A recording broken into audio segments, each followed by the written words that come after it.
Welcome back, family and friends. I hope everyone is surviving the ghetto streets of that tangerine face biatch and Elon Musty that are taking over our country right now.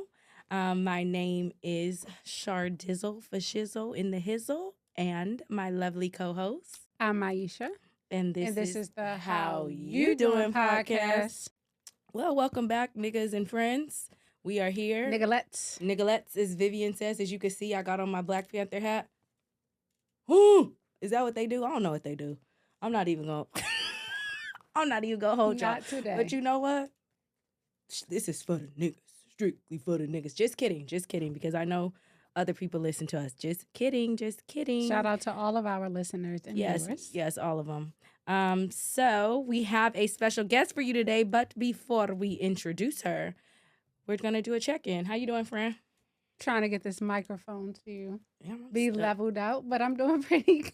I'm doing pretty good. I'm trying to think what's been going on this week. Yeah, so you had a little situation at a little get-together. Yeah, we had Galentine's Day. Yeah, it's Galentine's Day. And that was a good time. Super cute. And we had all the things, and we had too much fun, and you got to sing karaoke, and we had to pick your ass up off the ground because you think that you're Britney Spears' long-lost cousin. I told you I retired. I don't know if I sing we might karaoke. need to get you a conservatorship. I don't know if I sing karaoke or not. We might need to get you a conservatorship because if you still think that you can fucking sing, there's a problem. But you know what? We let people be who they can be on this show, even if they have lost their damn mind. What's so how are you doing? I'm good. Just working. I got Mardi Gras coming up in a few weeks. And my sister's going for the first time, so that should be a good time. And we should have a lot of fun.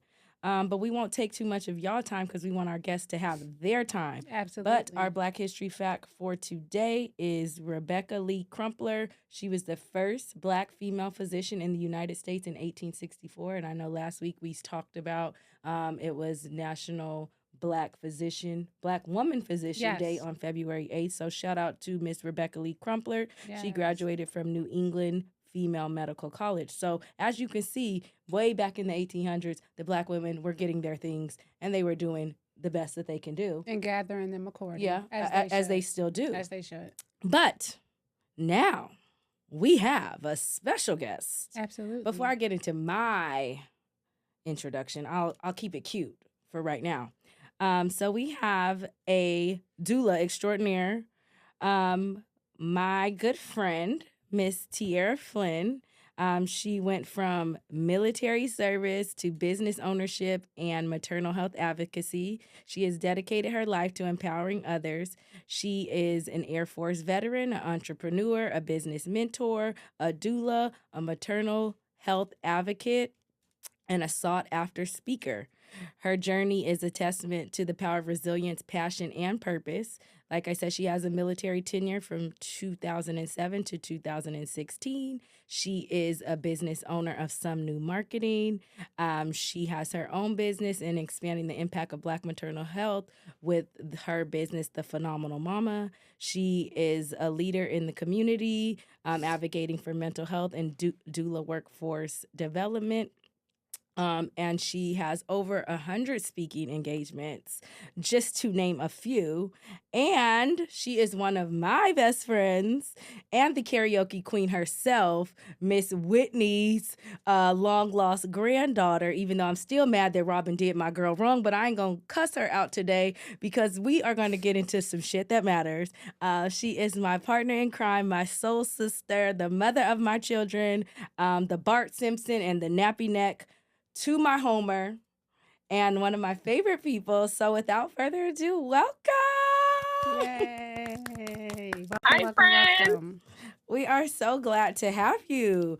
I'm glad to be here on my favorite podcast. Look at all that with them titties out. You didn't have to wear them titties out like that. The people was not ready. For you guys. That's right. Let them titties out. You see my Black Panther hat? You see, I knew you was coming. I was trying to find a choker. Oh, so no, the fuck you wasn't. Glad. And I'm glad you did it because I don't want to have to cuss you out on this platform. Leave them damn chokers alone. But we are going to get into your segment. We're going to be talking about Black maternal health. What better topic to talk about during Black History Month? Because as we know that it is a very important topic that I feel like is not discussed or understood enough. So we wanted to give you the platform to advocate and educate our listeners, either women who may not be mothers or who are trying to conceive, or let them know about the journey as well. So without further ado, we're going to get into that. So first and foremost, how did you find your passion to become a doula and an advocate for Black maternal health? I mean, my passion for it is evolving. So I got into doula work after I had my two kids, my two wonderful, beautiful, brilliant kids. Most of the time, when you talk to doulas, they will say, they had some traumatic experience in their labor and delivery, et cetera, et cetera. I had the opposite experience. I planned I got everything I planned for, which we know that doesn't always happen for mothers, right? But I remember when I was doing like all the homework and all the research of like what to expect, because nobody really looks into that before you get pregnant. When you're pregnant, as Maisha knows, you start to feel like you're just learning all these crazy things about your body, the way that babies are growing and whatnot. And so I met and learned what a doula was in 2016 for the first time ever when I went to a childbirth education class. I think they were still calling them Lamaze classes then, but childbirth education. And she was phenomenal. She was a Black woman. Shout out to her. She was also a Black nurse. And she taught the childbirth education class. And then, as you know me, I'm nosy and I like to ask a lot of questions. So we ended up talking another 2 hours after the class. And I asked her, like, what is it that you do outside of your nursing? Because you mentioned some other things. And that was when I first learned what a doula was. So ever since then, I've been interested and it's been evolving. I love that. And shout out to the Black woman and the nurse, because we know they play a very instrumental role in the childbirthing experience. It's both of us are nurses, and we know that, they're really instrumental in That's who delivered my children in both cases. The That's doctor who did not delivered make my it. son. Yeah, Yeah. they didn't make it there in time. And shout Yeah. out to to my first child, that nurse. I had a whole birthing plan, right? Like you said, it doesn't always go on script or what have you. But I Yeah. went to the classes and I was like, okay, no epidural. Like I knew what I wanted, and Yeah. I think I don't know, because you do lose. I lost everything. Like I had like 4 bowel movements. I vomit, and she was very calm, cool, and collected. And she didn't ask me one Yeah. time that I want an epidural because she knew my birthing plan. So she respected that. So shout out to her. So it Yeah, is shout out to important to her. go in and have that as well. And the whole team was phenomenal. Thank God. I know you spoke on it briefly, saying that you didn't have the traumatic birthing experience that sometimes places people in that mindset to want to advocate for maternal mental health. So do you feel like it did have any kind of impact on you choosing to be a doula, or was it solely that interaction with that young lady in the class? Well, it was just me planning and then talking to other moms who weren't like doing it in the way that I was. And yeah, the second time that I got pregnant, I was in Florida, so I went earlier to find a midwife, to find a doula, all the things. I couldn't find any that looked like me, so that sparked it as well. I was in South Florida. I did end up finding a Black British woman who was my midwife, and that I like. That's why I said it evolved, and it has evolved just because I don't think you just wake up and say I want to be a doula. Like it's already hard to find the information, hard to really understand. I was already running my marketing firm. I just left the military and was a semi stay-at-home mom. Um, 0 out of 10 would not recommend. Yeah. Yeah. And yeah, I would say multiple things sparked me getting into the career field.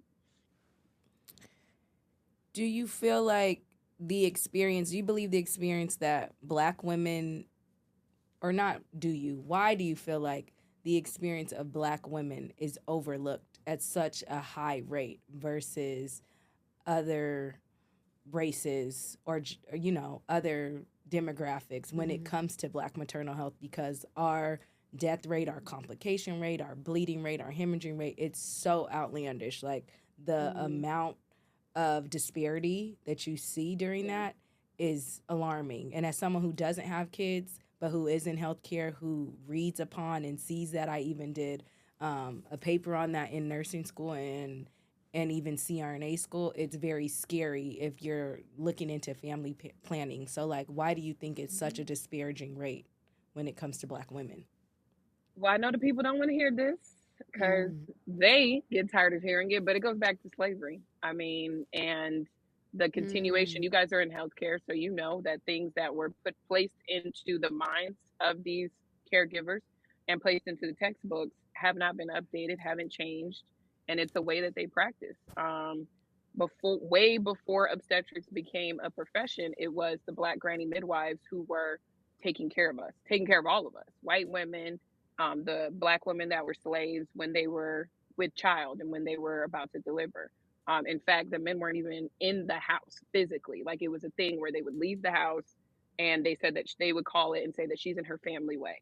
And so once slavery ended and they were no longer able to use the granny midwives for free, that's when they created the profession of obstetrics and created that barrier, right, of licensure, and said, okay, now you don't know what you're doing because you didn't go to school like I did. They created the OB profession, and then they pushed white women to be in nursing. So it goes back to slavery. I know people don't want to hear that, but the way that we're treated, the way that we were used in experiments, they just in 2020, when they were removing all those statues, took down the statue of the so-called godfather of obstetrics, the man that was literally practicing on Black women, because they believe, and they still believe that to this day. We see it all the time. We see articles that we didn't feel pain in the same way, but he literally used Black women to practice and perfect the C-section that we, so commonly use today. So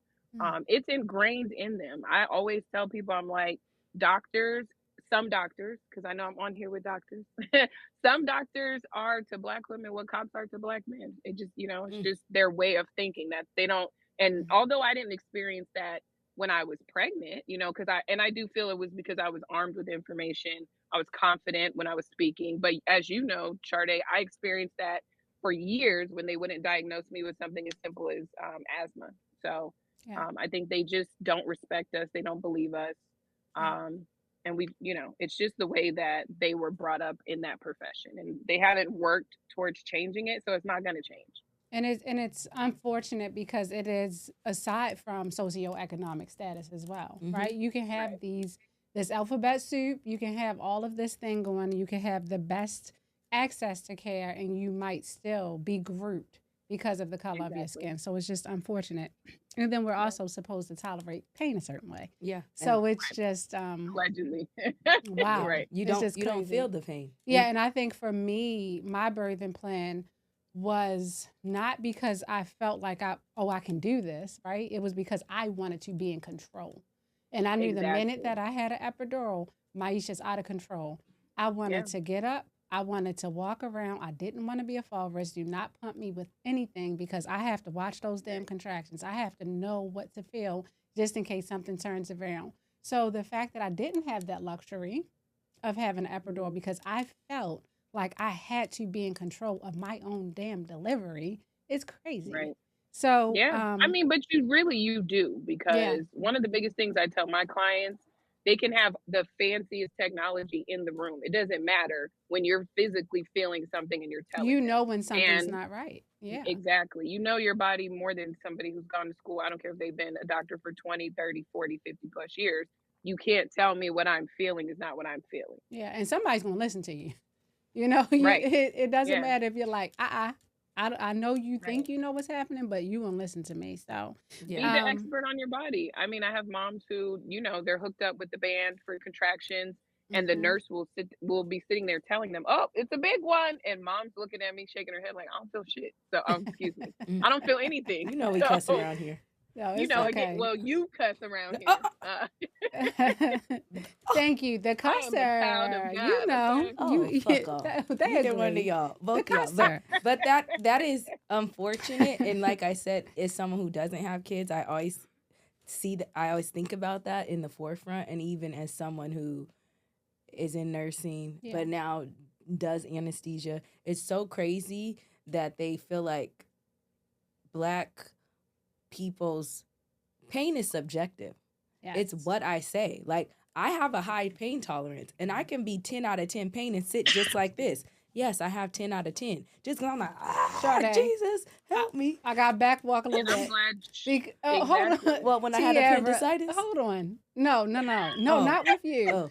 Because we used to work on a med surg Oh. unit, and we would have what we call now pain seekers, right? We call a spade Yeah. a spade. They would be knocked out.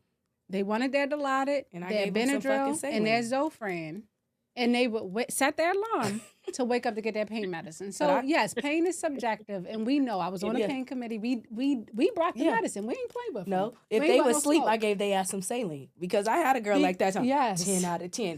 Bitch, your eyes are rolling in the back of So your head. it's unfortunate. You ain't getting shit. You ain't about to die on me. But the chances of this person coming in to deliver this beautiful baby, right, and seeking is not likely. Right. It's not likely. And Sade makes a good point of saying, like, I'm not a dramatic person. Did Yeah. that shit hurt? Absolutely. Oh, It it was hurts horrible. to deliver a baby from such a small place. That it doesn't feel great. Right. It doesn't feel good. It was the It's not sexy contractions for process. me. It was the contractions that as took well. me out. Yeah. Yeah. The Contractions, actual but I'm not a push. dramatic person. Yeah. I mean, Right. I remember when I was delivering my son, because my daughter was like sneezed her right on out. But when I was delivering Joel, it was the lady next to me was screaming. Like, Wow. I was like, are we on the L&D floor or is she a gunshot victim? Because she was screaming. So, you know, like you said, I'm glad that you mentioned, like, we tend to not act that way. Right. But then I learned, right, when I would go in there with my asthma, you would tell me, like, sometimes you just have to be dramatic. Yeah, and you for have them to believe you. Yeah, and like you said, you have to be, like you said, with your birthing experience, it was different because you were knowledgeable about what you were doing. But when you had your asthma, you didn't know what was going on. That's why I'm like, call me on speakerphone, because sometimes these people try to fucking play with you until they hear somebody, and I'm like, okay, what are your symptoms? Like, you're sitting there wheezing and they're talking about it's allergies. No, it is not. Like, by the time you got the asthma diagnosis, your lungs were of a 70-year-old because you've been living with it for 5 years and they don't want to give you any treatment. And I feel like it comes back to what you said, which is so sad about the slavery and what's engraved in us, because I feel like as Black women especially, we're not dramatic because of that. No. Like, we've always been engraved to show up, we're so resilient. to be stoic, to be strong. Yeah. So even in spaces where you're delivering a whole watermelon out your coochie hole, you're not falling out on the floor.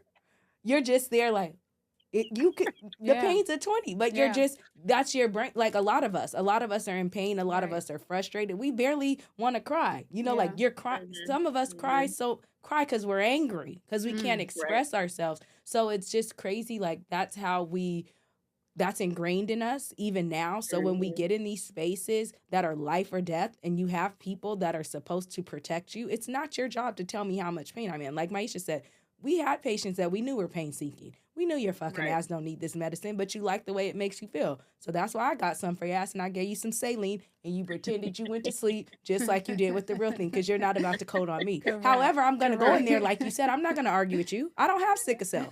I don't know if your blood's sickling, falling out. If you 10 out of 10, okay, bye. You know, like, I never argue. Like, and they be like, I used to get so many compliments from the patients. One bought me flowers. Sade was in here every 4 hours with my pain medicine, and was 10 out of 10. I don't care. They're like, he's a liar.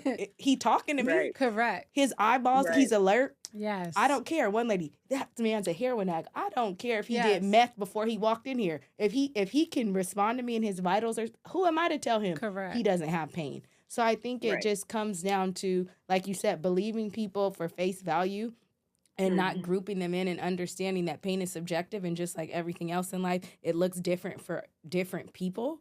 And it's not up to you to argue with someone about why their feelings are not validated. So I do have a question. So what are some of the ways to address the implicit bias during prenatal care for Black women in particular? I mean, the biggest thing is I tell my clients, like, try to, and I know it's really challenging sometimes in these appointments with OBs, the appointments like that, right? But try to establish at least some sort of relationship with your OB in pregnancy.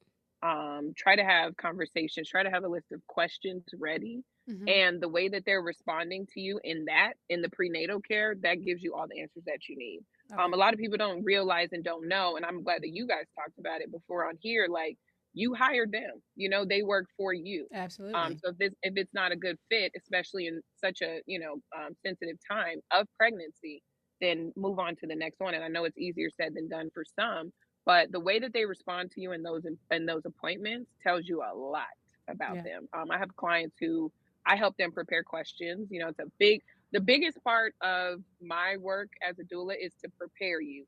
So even if I'm not in the room with you, because that happens as well, you feel confident in taking control, like you said earlier, Maisha, of your birth plan.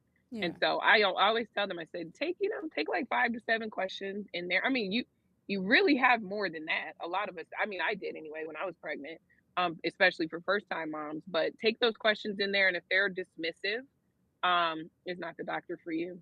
Love Yeah, it. because it's not really our job to retrain the profession. We can't. Like I was Yeah. saying earlier, like these are things that are in their textbooks. These are conversations that they probably have amongst one another. We see it all the time. We see it in press conferences with idiots all the time talking about the pain tolerance of Black people being different than others. And so, um, asking those questions, try to establish that early on Yeah. And I and mean, move on. yeah, and don't be afraid to, right? Because Yeah. you might have been with this person for years, but now you're in the hot seat and you are going Right. into this very vulnerable, very sacred Mhm. situation. And if it's not a fit, you gotta Yeah, Yeah. go. You have to. I think that's hard I too, always tell yeah. I cause always tell my clients if it doesn't feel right, it's not right. mm, Correct. yeah, Trust your and gut like with you that. said, I think that even not even just to maternal health, but Hmm. even like I said, Maternity. Mhm. I don't have children, but even in your OB appointments, Yeah. if you feel Mhm. like your concerns are not being validated, because I Yeah. feel like I've had that even with Black providers. Like I'll go in and be like, "Hey, my menstrual cycle has changed," or "Oh, I'm having this kind of pain," and they'll be like, "Oh, you're healthy. You do this. That's fine. You don't want to check. Like you don't want to do ultra. You don't want Right. to do these Yeah. things." And it's frustrating Yeah. because it's like, yeah, I know Mhm. I'm healthy, but this is not my normal. So if you're just like, Yeah. oh, in and out. I remember even one time I was like, yeah, I don't have children, but just in case I might want some, can you check like my egg levels or something? Mhm. Oh yeah, I'll do it. And then I Mhm. came back a year later. I'm like, hey, I Yeah. never got the results. Oh, it's normal. Yeah. What does But that what's mean? normal? What What does does that that mean? And mean? then she Right. Right. said the Yeah. number, and Yeah. then I went and Googled, and that was like, oh, it's too high. You might have PCOS, but we didn't discuss anything. So I'm Correct. like, now I'm Right. going down a rabbit hole of something that I don't even know Yeah. because you wouldn't give Right. me 5 minutes. You're already in here late, and then you rush me out of there in 3 minutes. Like Yeah. that Yep. is like you Yeah. said, have your questions and don't be afraid to move on. So I know for me Yeah. personally, I Yeah. probably won't go to her again next year because Right. like, yeah, you're Black and yeah, you're nice and your bedside manner's okay, but that doesn't always mean right because there's a Oh lot my of times gosh. that Yeah. I've had I'm Black providers, Yep. especially Black women providers, Yep. that they are very Yep. dismissive or Yeah. very Yep. judgy and nasty. Because Yep. I had a situation where I went to one provider and she's like, "Oh, do you have safe sex or something like that?" And Hmm. at the time, I'm dating in a monogamous relationship, and I'm like, "No, we don't Hmm. always use condoms. I'm on birth control." I'm Right. like, "Excuse me, like I'm a nurse, Right. like."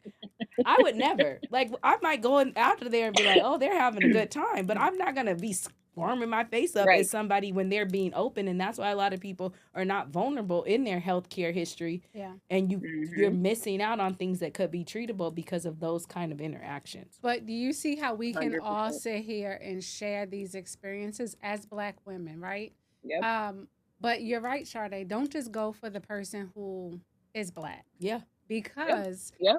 in the group of GYNs that I was in, I was pregnant. This was my first pregnancy. I had a miscarriage.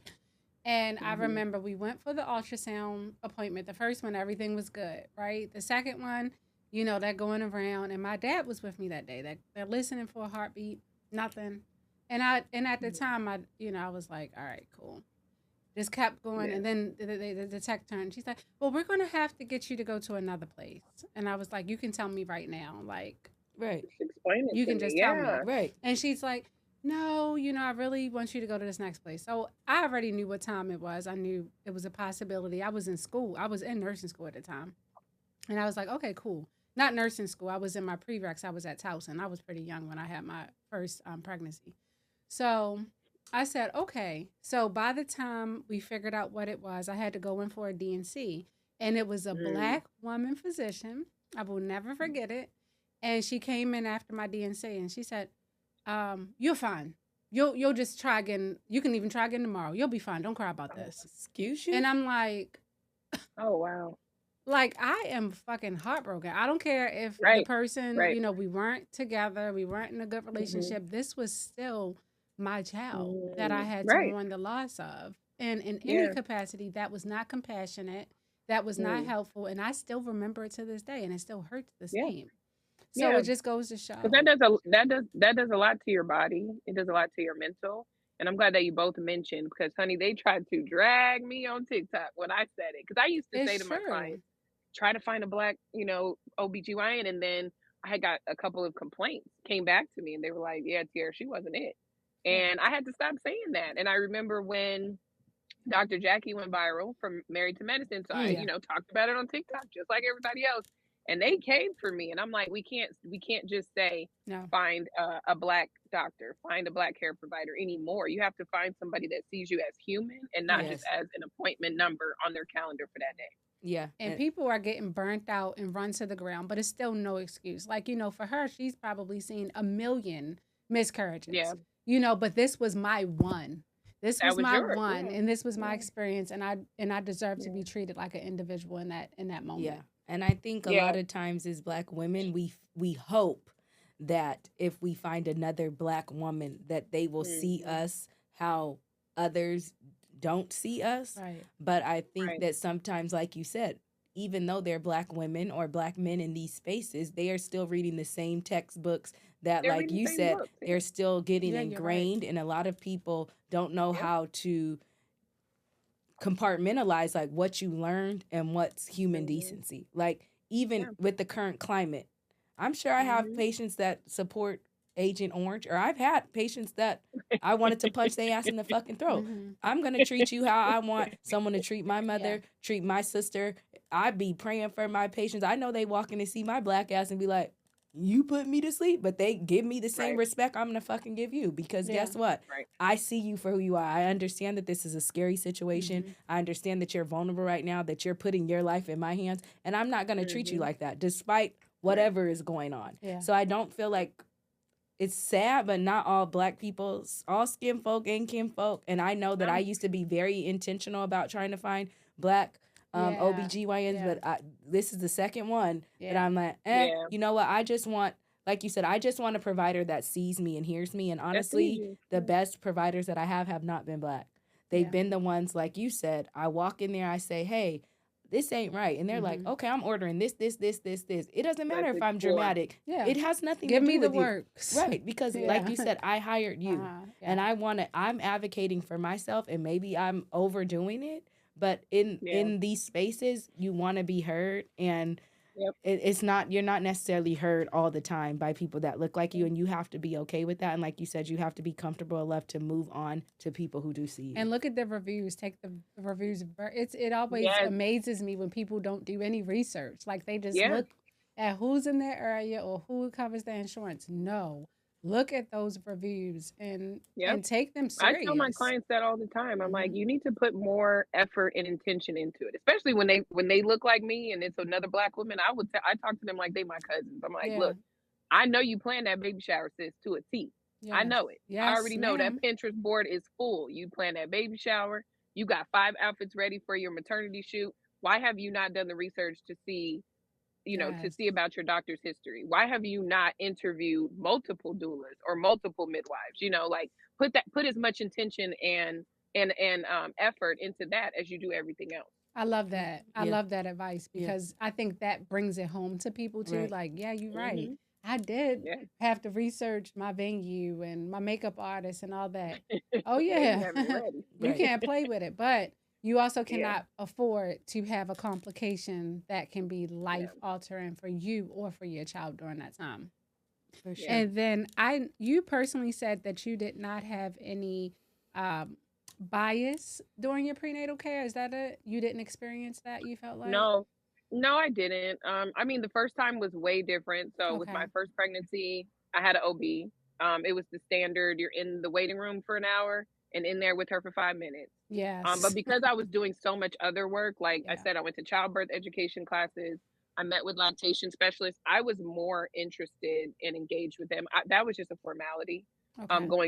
Going to those appointments. I mean, not a formality. Obviously, you have to go see your OB. Mm-hmm. But I was in the military at the time, so I didn't have as much freedom to hire who I wanted to. Okay. Now, the second time with my midwife, it was way different. Like we sat for 45 minutes to an hour. We actually talked. We had discussion. Wow. But I didn't experience it the first time because I feel like I didn't really know it. She wasn't at my delivery. She was Mhm. in Hawaii on vacation, which, Don't you doctors are love allowed it? to take to have vacation. Yeah. But I didn't get to know her, so we didn't chat. I didn't ask her a bunch of questions. Yeah. I was in the military, so I didn't have options. So. Did you feel like you had any issues that you might have wanted addressed that now you put into speaking to women about as a doula for the postpartum care? Oh yeah. Yes. That's the I feel like part that's right there. completely skipped over. I feel like if you Yes, don't have ma'am. any complications or, especially once they check, especially if you deliver vaginally, you didn't Mm-hmm. tear or nothing like that, that's all they check and then that's it. There's no conversation about it. It's From my terrible. experience, in talking to my clients, it's a very much missed area of opportunity because their only concern and their primary concern is, did she have a C-section? Is everything good with, the incisions? Okay, good. I don't need to see you anymore. I actually that was a big reason why I went to MA school 2 years ago, I think it was almost 3 years ago, because I wanted to see the background of it, like in these OB offices. I'm like, okay, I get the hospital setting, all that. I know how to help my clients navigate that. But I went to MA school because I wanted to specifically do my externship at an OB office because I'm like, I need to see how these appointments are set up. I need to see why the doctors are only in there with us for 5 minutes. Mm-hmm. And I mean, obviously, it's a revenue generator if they have 35 appointments on their calendar Yes. versus 15. But we had like two PAs in there who they were the only ones that sat and took time in those postpartum appointments. Yeah. We even had appointments scheduled sometimes, and the doctor would be like, call so and so, see if she even needs to have her postpartum appointment, and if she doesn't, let's cancel it. Wow. Like depending on how their day went. I think that area is That's the most vulnerable hugely time, missed. it seems like. It Mm-hmm. is, and it's Yeah. missed. It's missed on the doctor side. Yes, it is. Because again, they're concerned with, is she healthy? Is she okay? Is baby okay?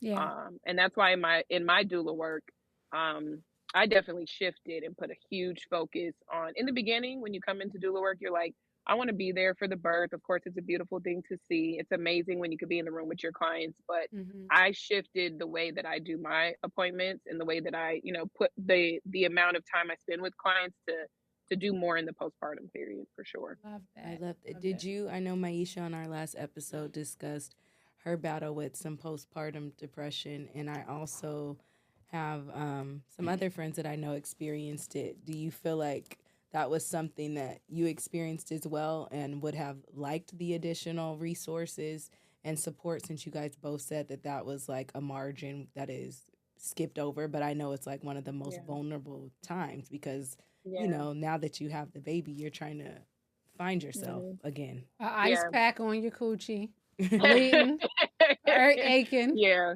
wobbling. Yeah. It's like, Yep. wait a minute. It was a lot. There was a lot going on. I definitely experienced, I wouldn't say I experienced postpartum depression. It wasn't at that level, but postpartum anxiety. And I just felt lost, like everything that you described, because as you know, after I had Joel, I left the military and people tend to not, well, I didn't realize. And I think people tend to forget, like, you're not just leaving a job, like if I just put my 2 weeks in or just left, this was something I've known since I was 18 years old for nearly 10 years. And so I made too many drastic changes too fast. But I didn't know until I was in it, like we had Joel immediately 5 months later, moved to Florida. I don't have any friends. I don't have any family. I didn't have a job to make friends. And then boom, get pregnant again. Cause what else you gonna do when you bored and a stay-at-home mom? You're gonna have a lot of sex. So get pregnant again. Yeah. Now there's, another baby on the way, 2 under 2. Everything else felt easy, but it also felt very robotic and routine. Nursing, I was making baby food. I didn't have issues with breastfeeding. As I told you guys, I didn't have issues in the labor and delivery aspect, but I just felt anxious at home. I definitely felt lost. And I definitely did not prepare for that as much as I prepared for labor and delivery. And my midwife was a huge part of just helping me navigate that. She was incredible. I wasn't able to, keep her under my military insurance at the time, but she was like, "I'm here for you. Like, whenever you need to talk." She probably got sick of me at one point because I didn't have no friends. I didn't have people, a village around me down there. So I would go to her office and with my double stroller and chat with her and just talk through And it things. was a social time too for you. I think I told Sade last episode, for me, with the postpartum, it was after my first, not so much my second, because it seems crazy because with my second, we were in the heart of a pandemic. So everybody was kind of in that Everybody moment. was in it. So it wasn't like the FOMO, right? Like, oh, this person's doing this and I'm locked with this baby and it's just me and her all day and I'm thinking she has kidney failure because she's not urinating the way that she should. I mean, it really will mess with your mind. And I think too, we just don't talk about it enough. Now in support groups, it's different forums you can follow. And I told Sade it was my daughter's pediatrician that actually picked it up. Yeah, see, it's always somebody. Yeah, there's somebody around that will pick it up for sure. Yeah. I would do Facebook Lives, which Sade hated. But I was like, I'm a social person. I need to talk to people. I can't be in this house all day. You wouldn't. You would be in there singing Whitney Houston. Wait a second. I mean, it was my outlet. Okay? So, what is your karaoke song? What is your? I want to dance with somebody. Ooh, I want to dance with somebody. Love is number one. Anything Whitney. Yep. Love it. Yep. Don't get me started. I will say, Maisha, I will say that is my only gripe with you on the show. You let her in the karaoke club too easily because she has been a karaoke shamer from day one. But I don't grew let up. her in the club. I grew in. Well, don't let her in the club. Well, she's in the club. Apparently, according to her, she's in, and I'm very much out. Yeah, you're out because when I performed at her house, I was a fan favorite. And I'm not like you because you be up there doing a lot. I'm a fan favorite, yeah. You be humping on the ground. She be up there acting like Carlton every time we go somewhere. She has to. Yeah. And Whitney, I used to want to support her, but after you made me watch that movie, I can't support her no more. Because did you know Whitney was licking cat? Yeah, you knew Whitney was licking cat from that movie. From the movie. Okay, when she was licking cat, she did that lady wrong. She did that lady wrong for Michael Jackson brother with the Velcro sideburns. She did. And it was not necessary. Yeah. Because Robin was with her fucking tank head ass, and then she's going to quit her like that. She held it Auntie down. didn't know no better. She knew. She knew. She was just and then got the nerve talking about, I can't be licking cat because in the Bible. But you can go do crap with Bobby Brown ass. Whitney, count your motherfucking days, okay? Rest in peace, but I'm still mad. Robin would never let her watch that movie, Mike. You shouldn't. And she put me on TikTok, and I think I got her some good views because I was upset. It was a fan fave. They were like, "Why is she so mad?" Because I was upset because she tried to quote the Bible. Oh, now it's the Bible. When you and Robin was scissoring like Elmer's, you ain't think about that. Don't piss me off. That's your next question before I get mad again. So, as we know, education is key. But how can doulas facilitate communication between women and healthcare professionals to ensure that the concerns are addressed? And you kind of touched on this, basically researching, communicating with them ahead of time. Any other advice? I mean, really force the discussion to happen, like we were talking about earlier. Like, again, if you go in there and you feel ready, and really the discussion part more so than just questions, because again, I've evolved as a doula. I would say, have your list of questions ready, ask them everything. They could be in there giving you one-word answers, and you feel like, okay, Tiara, I did what you told me to do, and then the discussion wasn't happening. I've had a couple of clients now to date where fibroids were an issue. In fact, one of my clients scheduled for a C-section next Friday, but I feel good about this one finally because my previous clients, it was they had their birth plan. We talked about it. They kind of had questions for their OB and their high-risk doctor or whatever, and they were still being led into the plan that the doctors knew wasn't going to be executed. Wow. And so that's why I say force the conversation, because make them answer things for you. And if you didn't get the answer that you didn't feel good about the answer that you were given, ask it in a different way. But just make sure that you're having discussions with them and they're not talking at you. Yeah. I love that. Yeah, I think that's good. And fibroids are really also big in the Oh, African and American Black community. Yes, women. I've been I'm seeing. like trying to figure that I out. know. Some Uh, huge I ones. seen one the other day. I had one 14 pounds.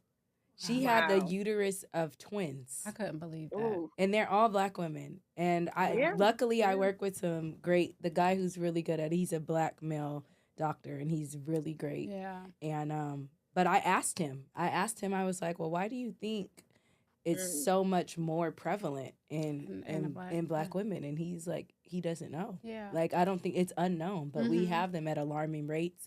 And I know, even with my sister and some of my friends, I'm like, if you have changes in your periods or heavy bleeding, make sure to ask The about pain that. level The too. pain, and I'm Yes. like, make sure to ask about that. And then again, that's important to having a provider that addresses your concerns. Because I know with my Absolutely. sister, I was like, well, it sounds like you have fibroids and you need to ask. And she went and the lady ordered the ultrasound. She did. Don't She had wait. some small ones, but she was like, oh, thanks. She's like, well, I'm grateful that she didn't Yes. ask any questions. Yes. Versus when I went, I was like, oh, my cycle has changed. She's like, oh, I don't feel nothing. Girl, Ma'am, order that damn. I'm like, you don't even want to look. You're not gonna. They might not be that big that you Yeah. feel. Usually they're small ones. Right. Yeah. But I'm like, all right. Right. Because And now they she has a grow, right? baseline. Yeah. And now you have a baseline and you can just build on that, which is so important. Yeah, like you Yeah. said, I think asking the questions and not letting someone talk at you because you feel like they're more educated. I feel like Right. no one That's the knows you biggest thing. like no one People knows have you white like coat you. syndrome. Yeah, they really Yeah. do. And a Yeah. lot of doctors or healthcare professionals act on ego. And I think Yeah. what Yeah. makes us Unfortunately. Mhm.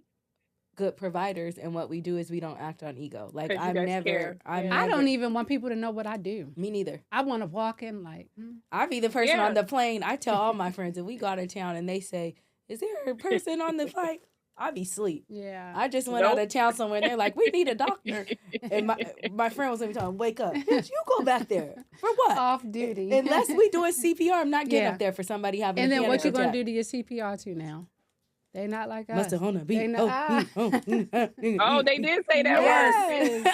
Yes. That's funny. Yes. No, and I think, yeah, that's extremely important because I also was telling someone this a couple weeks ago. She was like, oh, I just wish I could have a doula, but I'm high risk and I know I'm planning for a C-section. I'm like, that's another big misconception with doulas. Like we're able to, if realistically, if a mom is having a home birth, you got it, sis. You your own doula. I'm not saying you don't need a doula, but you've done just as much, if not more homework than the average mom. Right. It's the moms that are in there, like you were saying earlier, Maisha, that they may be decided I'm getting an epidural. I can't take pain. Okay, well, you need a doula to be in there to help advocate for you that you can still move around minimally. Yeah. You can still you still need to be moving in the bed. You still have options. Yeah. One of my favorite things that I heard in one of my earlier doula trainings, the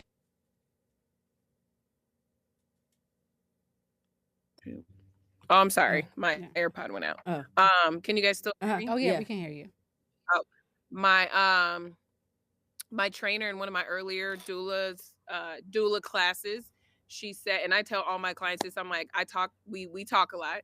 I give my clients a 39-page client notebook, what to expect, if you're home to hospital transfer, all the things, right? She said if they're coming in and they are discussing versus directing, you still have options. So I tell all my clients that. I'm like, if they come in the room and they're still discussing things with you versus being direct and saying this is an emergency, you still have options. Love it. I love that too.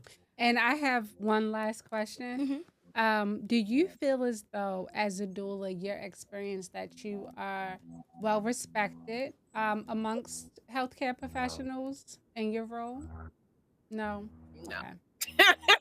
I mean, and I've taken a really interesting route. Like I remember when I first got home to Vegas, I met with the president of the Black Nurses Association because I'm like, I want to know what you guys think about doula work.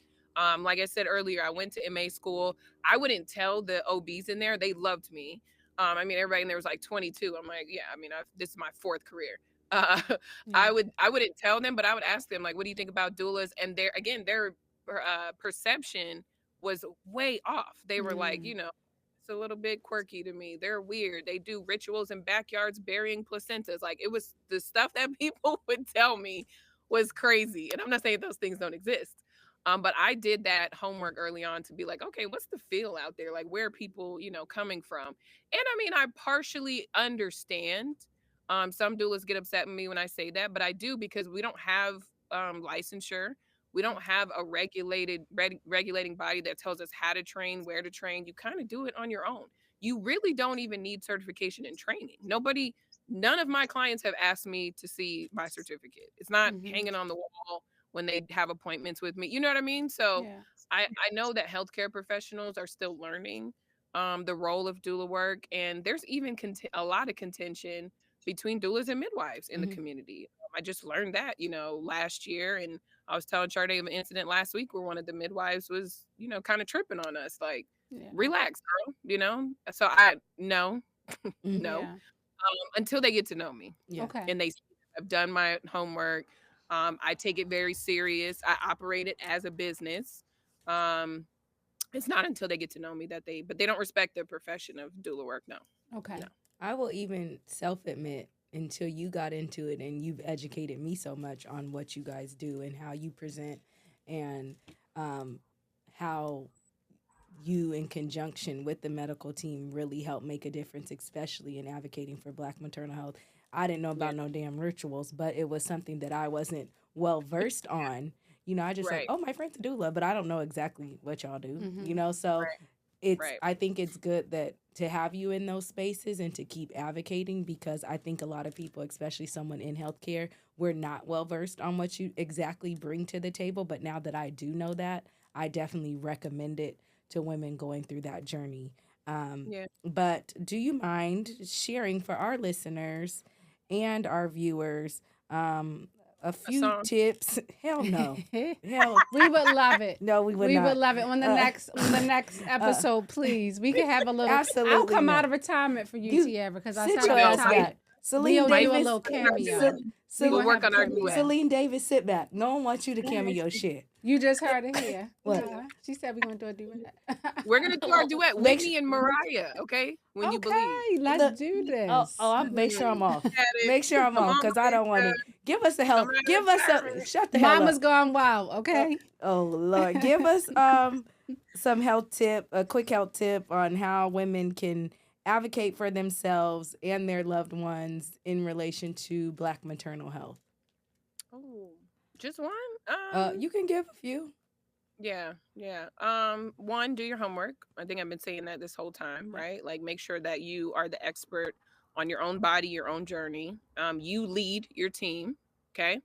I do a session with all my clients specifically about know your rights. It takes us like an hour and a half, and we talk about, if you don't give consent to something, understand what that means. Giving written consent, removing consent, what that looks like, firing and rehiring your birth team. Because if you can fire and rehire a doula, you could do the same thing with your doctor. Other ways to advocate for yourself. Sometimes I have clients who are like, I'm really not that person that likes to be confrontational. They're already expecting it to be a confrontation. I tell them to write it down and give it to the care team. Now, if they don't read it, I don't know. But I tell my families, like, you'll know, because they'll ask you, like, oh, well, why was this a concern for you? Or do you want to talk about that further? A good care provider, like how you guys are saying you are. There's no way somebody's going to slide you a note, Maisha or Sade, and you're like, oh, girl, throw that away, Right. And so I tell my families, like, if you don't feel, I had one mom specific, like, she would get beat red. And she's like, every time I go into the doctor's office, I'm like, something about him, and it was a male OBGYN. I'm like, something about him, girl, is making you feel that way. So trust your body. Your whole face is red. You feel like the shakes and all that. So I instructed her, or helped her write it out every single time. She would barely have conversation with him. She didn't really want to move on and try to find another doctor. So she would write basically a letter. I know it sounds crazy. And then build that village around you before you need it. That's another big one that I tell my families. I know people think, having a village means like having people around you after the baby gets here. It's really beforehand. Yeah. And anybody that's in your labor and delivery room, they need to be there with a purpose. It's not a spectator Oh sport. my gosh. I've had family. I've had plenty of clients who say, I don't know how to tell my mother-in-law. I don't want her in the room, or even their own mom. Sometimes they're like, I don't know if my mom, she makes me anxious, right? Or my mom kind of pisses me off in high stress situations. I'm like, just Yeah. tell her, Yeah. And the redirect her. pandemic helped a little bit with that too, Tiara, like where Yeah, people were like, oh, thank God. I yeah, can have people peace were and quiet. relieved. Yes, They people were were relieved because relieved. it's been viewed as Yeah. everybody come to the hospital and see the baby. Hell Everybody no. come in here while I'm laid up. Like that's weird, you know. And But then it's don't check in exactly, postpartum. That's the part exactly. we need to bridge, guys. Like afterwards, the moms need that contact. You just got to check Yeah. in. Bring a little lasagna over, something. Yes, Moms do it. need that. I tell all my clients, I'm like, if Wow. they're a part of your birth team, they better have a purpose. There you I don't care go. that your BFF want to be in the room. What is she here for? You Correct. know? Love that. Well, thank you. I thank you This so this was a much. wonderful conversation, and I think, you know, we'll definitely have to have you back. We're gonna have to have a whole Black Girl Magic panel, Yes. I'm because gonna be back. we know so many great women, and I think especially during Black History Month, Yeah. but especially having Mhm. two Black mothers Yeah. and knowing so many mothers and knowing that this topic is so important, and Hmm. knowing that we are so marginalized. Thank you for sharing your expertise, and giving us an insight on exactly what doulas do, and hopefully the people who listen to this can engage, and we'll make sure to plug in your Instagram, and Yep. we'll We'll make sure to attach it. plug in your website, and I know that you On have, TikTok. yes, and the Your TikTok, because TikTok. she's a TikTok All celebrity, your and things. she has a Yes. doula blueprint out with another woman, and they're doing great things. So we'll Love make sure to that. put Yeah. all that in there, and make sure to check my girl out and Please do. support her. And we're just gonna close it out with our Can I dizzle. ask Oh, one last yeah. question? How long will individuals have access to you? Like from the time that you come on with them, like when does it end? Oh, good question. So I mean, appointment wise, it's up to 10 weeks, but Okay. really, I talk to all my families. They could text me in a Yeah. year. I love getting invited to the birthday parties. I Love feel like my it. auntie, I'm back in auntie mode, you know? Yeah. Um, Yeah. so I really, with my families and most doulas forever. Okay. I love And I that. love that. So Man, too bad I'm done having kids you're having because a friend. I would look up a doula for myself. Well, Too if I ever bad. decide to let somebody shoot the club up, that this would Oh, Yes. this would be my doula. But Love enough it. about that. We're going to have our Dizzle devotion. So the topic for today is make room. So today we discussed how the system was designed to protect and nurture is doing the exact opposite. Oftentimes in life, we're in spaces that we are not welcome, but that doesn't mean you cannot occupy that space. Make room. When you walk into a place where you feel unprotected, unheard, or unseen, make room. Clear out space for you. You don't need permission to occupy space, you just do it. God allowed you to be in spaces that you are not always welcomed in, but what He did do was make room for you. Even if it seems congested, even if it's already occupied, even if it seems you aren't supposed to be there. Rebuke those thoughts, because the fact of the matter is that you are in that space, and it's a testament that you are exactly where you need to be. So make room. Make room for your grandiose gestures. Make room for your intellect. Make room for your charisma. Make room for your insight. Make room for your presence. This message is ultimately telling you to make room. God, I pray that today the person listening to this message knows that you would not bring them into a space where you didn't expect them to occupy room. I pray the person listening to this knows that there's always room for them and there's always space. In Jesus' name, amen. Amen.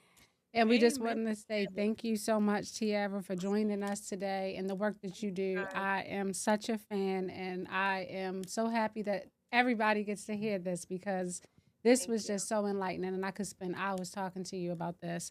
But Thank we just want to say thank you to our listeners and our viewers. Until next time, we want to say stay healthy, curious, but most of all, be inspired. And remember, we always ask those around us how they're doing. Don't forget to check in with how you're doing. How you doing?